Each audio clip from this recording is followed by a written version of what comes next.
Hello, folks. Welcome to another round of Modern. It's Dylan from Alternate Universes here, and we have Mike Appler on Blue White Hammer versus Krista Oskopensky on Gruul Eldrazi. Mike, I think it's on a mold of 4 here in this game. If I remember, it was either 5 or 4. I know it's a mold of 4.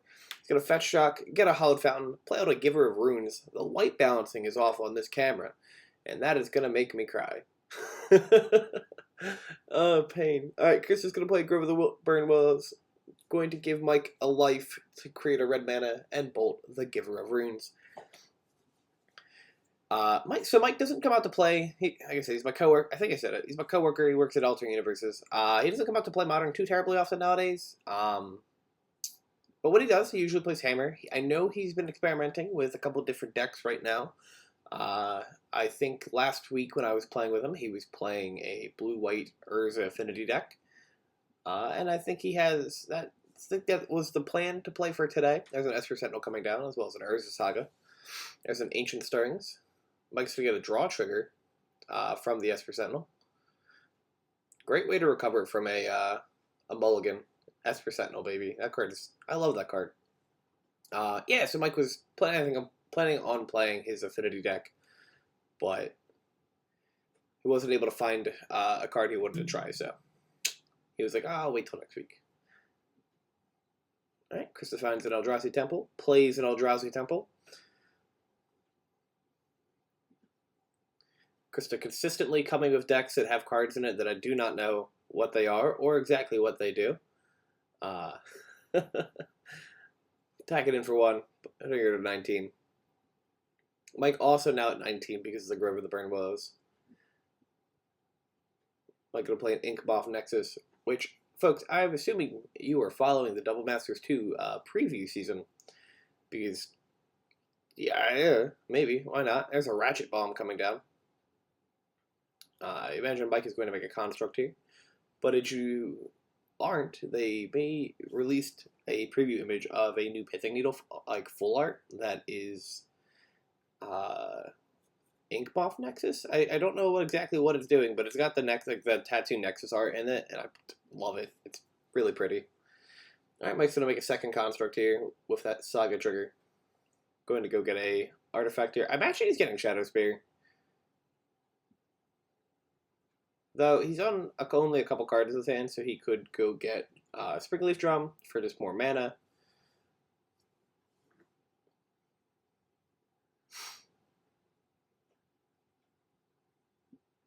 We will see. Oh no. Folks, what Double Masters 2 reprint are you most excited for? There's the Shadow Spear. I think I was most excited for the bounce lands, because, you know, Titan player. But that full art Force of Negation, it's pretty good, man. It's pretty good. I'm very about it. I don't play Force of Negation as much as I would like to, but alright, Mike's going to attack in. Krista's going to pop the Ratchet Bomb immediately to kill those constructs, and then she'll take 1 damage from the Esper Sentinel. Mike has a land drop for turn, plays an Urza Saga. And this is one of those points where, like, the Urza Saga decks can get out of control. When this, right, so the first one, or the first Saga, with the 2 constructs can get out of control. It really, oh, there's a Bloodbraid Elf. It's really when the second comes down is where it can be extremely problematic. So Bloodbraid Elf is going to find a Ancient Stirrings. Mike can draw a card if he remembers to trigger his Sentinel, which I don't think he did. But, there it is.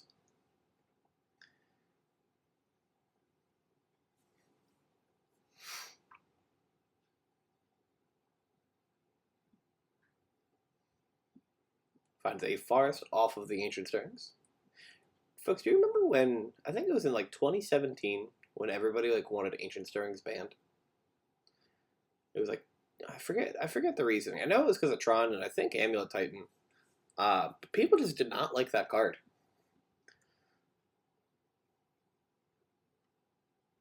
Alright, just chooses to pass the turn, not attacking with the Bloodbraid Elf.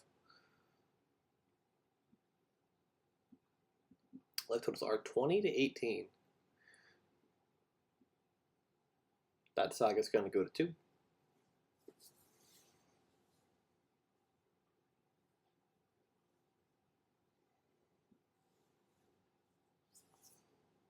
There comes an Arid Mesa as that land for turn.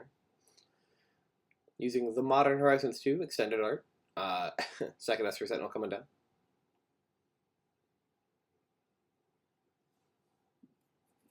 And just passes the turn. Leaves mana open to make a construct.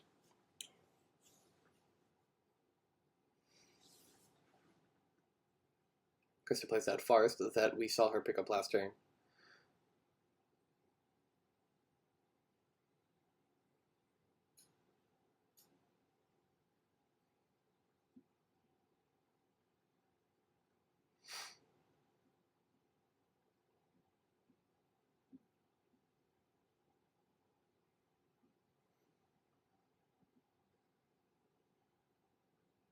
Alright, he's going to put 4 mana into it. Alright, cast a Reality Smasher. Not real. Yes, Reality Smasher? Oh no, I should know this. Yes. If I'm wrong, someone will let me know in the comments. But we're going to commit to Reality Smasher. 5/5 with trample. I was like, I should know this. I've died to this card enough times. There's other Eldrazi that I don't know, but I know this one. Mike just takes it, goes to 15, fetches the 14, gonna find a basic plains, and make a construct. Construct currently is a 4/4. But will get bigger on the next turn.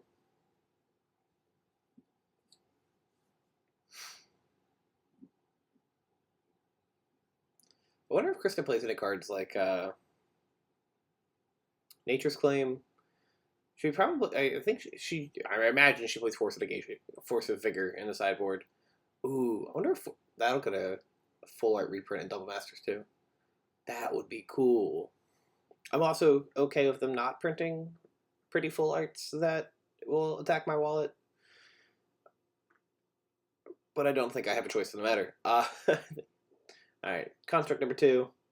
Going to get, I imagine this one gets Springleaf Drum. Because if Mike doesn't have a land, he can just get the drum, tap one of the Esper Sentinels to make a color, and then tap the fountain, equip the Shadow Spear, and then punch in for a bunch of damage.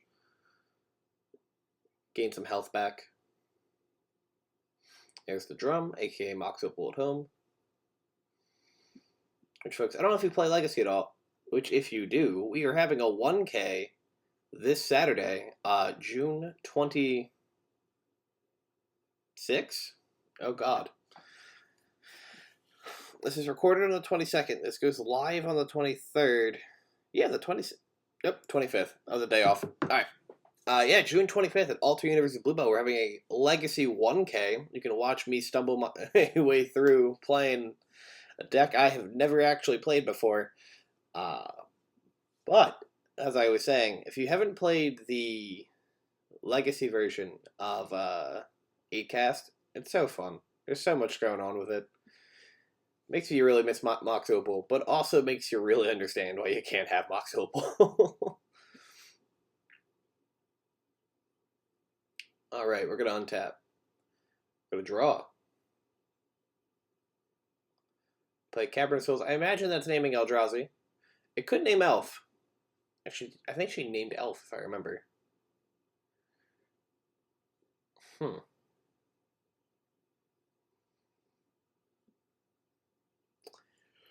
Trying to remember back to when we recorded this.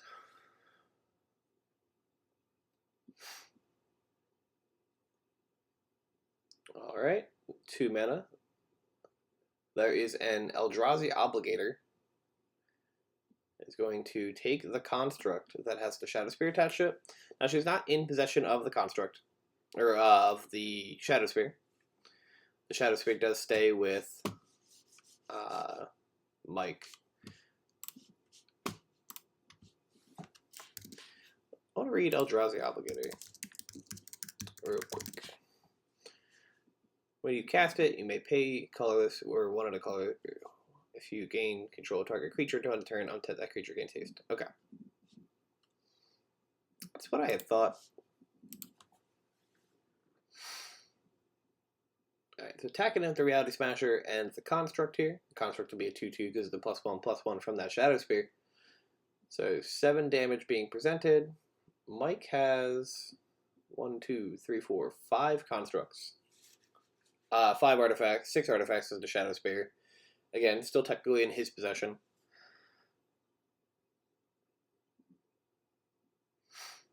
It gets weird when you, like, with stuff like that. Alright, so Construct's going to block the Smasher. So it should be a 6/6. 4, 5, 6, yeah.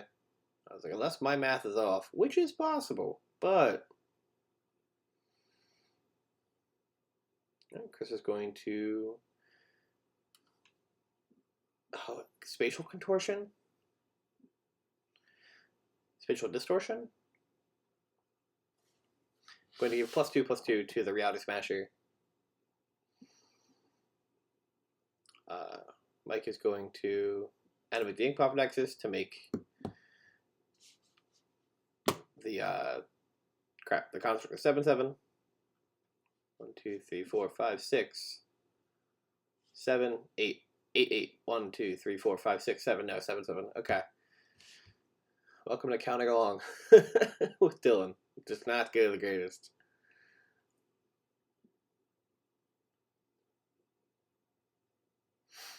Mike is going to untap here. I think I see another Urza Saga in his hand, which is gross. It's so gross. Chaining sagas is just the best feeling, as when you're the player who has the sagas. Watching your opponent do it, you're like, can you stop, please? Unless you have Crime and Punishment. Then you're just the best.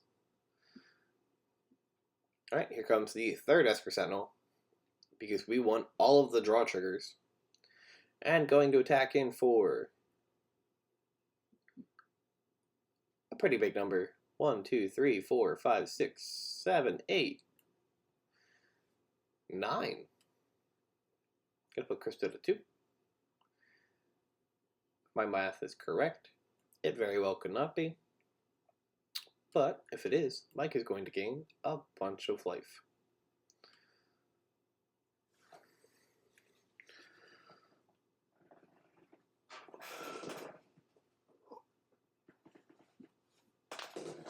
Looks like there's a little bit of discussion about life totals.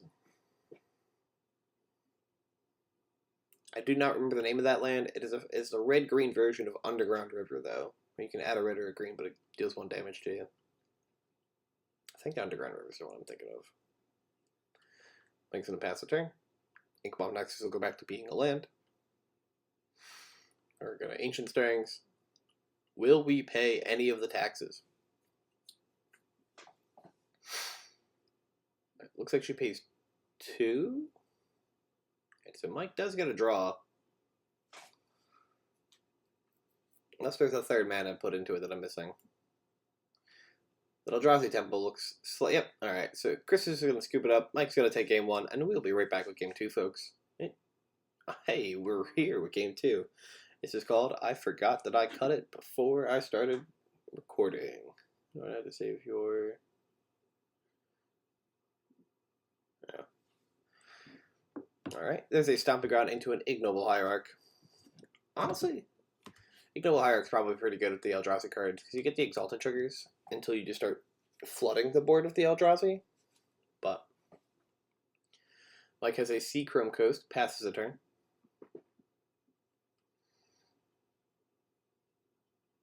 There's a Wastes, the other basic. Krista's going to play an Alpine Moon here and name Urza Saga.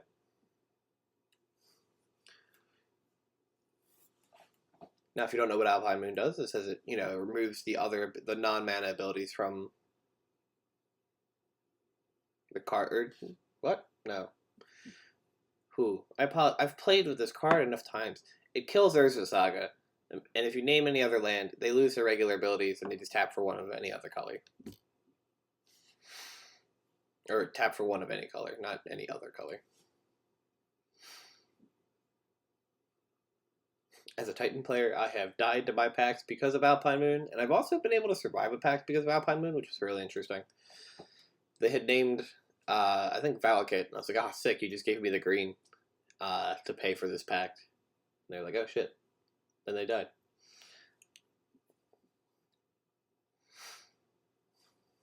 I play other things besides Amulet Titan, I swear, but I feel like all of my anecdotal stories on the channel are Amulet related. I'm currently trying to track down cards for the new version of Elementals that I need, but that is not going as well as I thought it would. Alright, so Mike has a Eldrazi here. Has another card coming out. It's a Springleaf Drum. Passes a turn. I wonder how many Urza Agas he's sitting on. Or if he's sitting on any. Alright, Krista plays the one land that I don't know the name of. He's going to tap for 4 mana here. Hard cast the Force Vigor, blows up the Springleaf Drum and the Eldrazi. Passes a turn. That's a solid turn 3. Honestly, setting your opponent back by killing the only 2 things they've played. Pretty good. 17 here for Mike. Going to, I imagine, cast a Stoneforge Mystic if he has one. Alright, 1/2. Here comes that 1/2 that finds an equipment.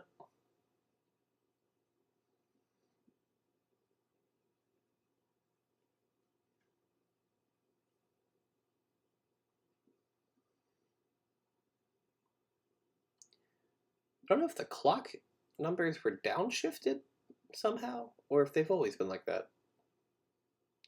I would say Cauldron Complete. A hell of a card to deal with.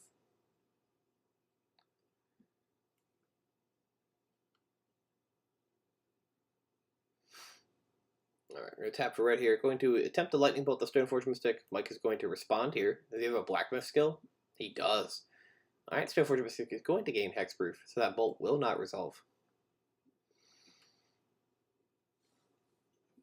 Unless Krista has the second bolt. Then she's fine.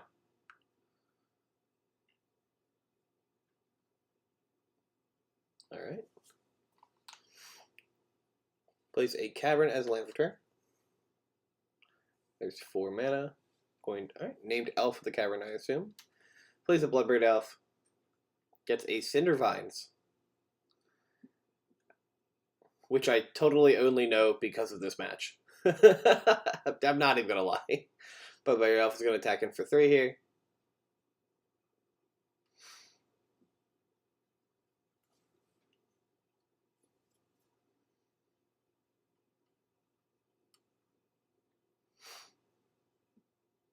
There's me reading the Cindervines. I was like, oh, what's this card?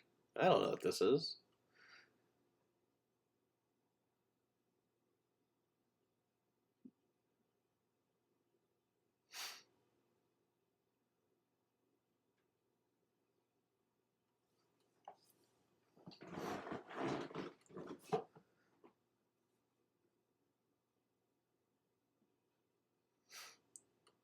Okay, 2 mana. Wonder if we're activating. Yep, activating our Stoneforge Mystic. Gonna put Cauldron Complete into play. Going to make a Germ Token. Germ Token will be attached to that Cauldron. And now that Germ Token has a lot of keywords on it.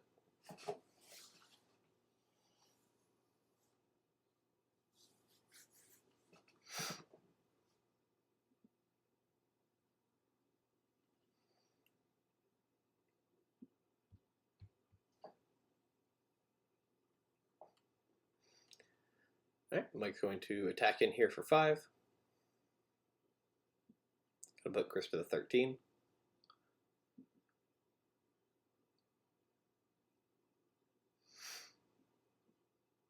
I wonder if she plays Ragavan. Right, attacks it with Bloodbraid Elf. Gonna hit for 4, putting Mike to 19.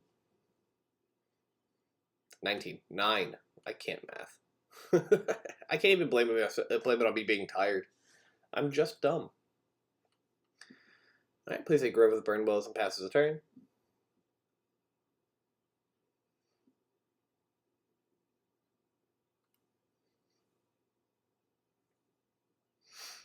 2 mana coming out. Casting a Pure Steel Paladin.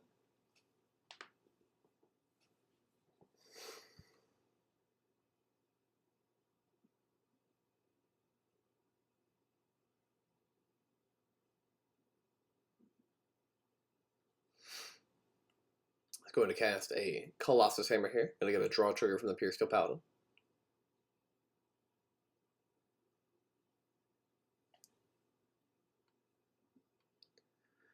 Going to attack in for 5 here at the Germ.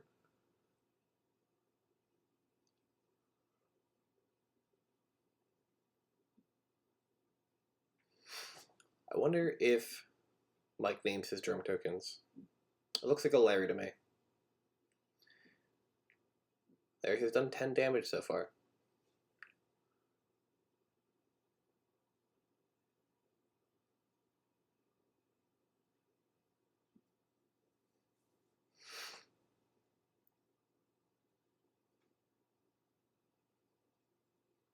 Right, bolts the Pure Steel Paladin.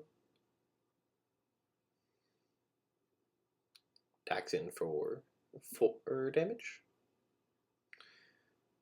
I don't know why I said that questioningly, as it's been the last 2 turns. Alright, to get a jump block with the Stoneforge Mystic.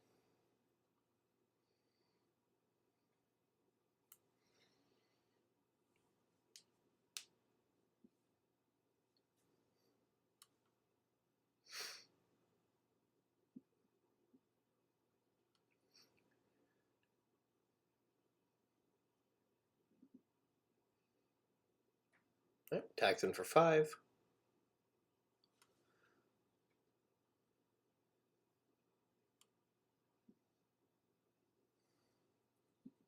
It's going to do 4 damage because of Trample. One of the many keywords.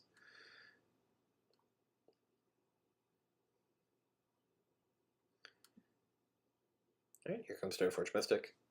Fun fact, that Ignoble Hierarch is not actually exiled, because the damage done in the first strike window will be enough to kill it, and because of game state actions, or yeah, because of game state, it'll die before the Cauldron Complete trigger will resolve. Which is always the fun thing with Cauldron.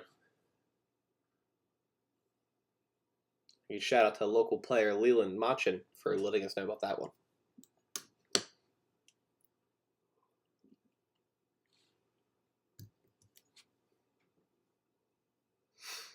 Goes and gets a Shadow Spear. I assume he just didn't have another land drop. I know he has to play the Shadow Spear first.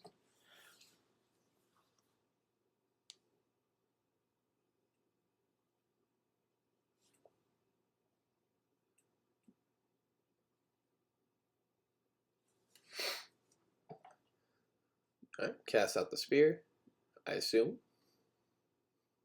That's what we're doing. It looks like it's in play.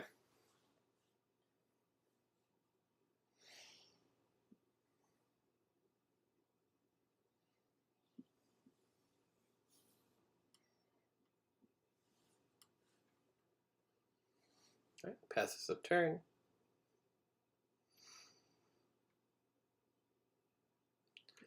Here comes the Marsh Flats.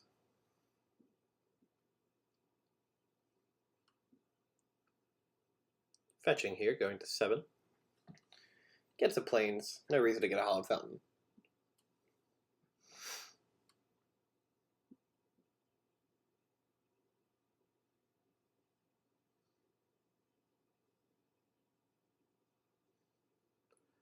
Two mana, here comes a Pure Steel Paladin. Mike is going to be able to slide those artifacts around if he wants to.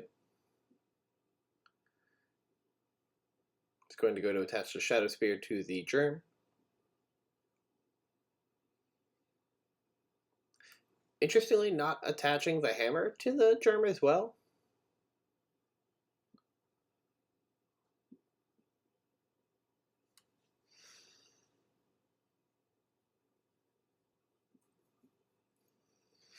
Alright, 4 mana Force of Vigor, going to target the Shadow Spear and the Colossus Hammer.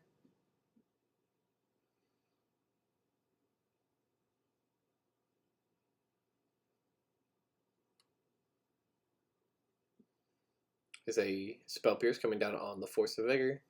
Mike's going to take a damage because he cuts with the Cindervine's trigger. And going to activate Cindervines to blow up the Shadow Spear. Bloodbraid Elf is going to chump. It's just going to go to 1, I think? Yeah.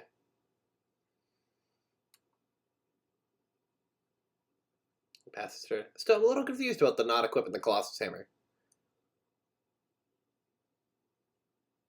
Alright.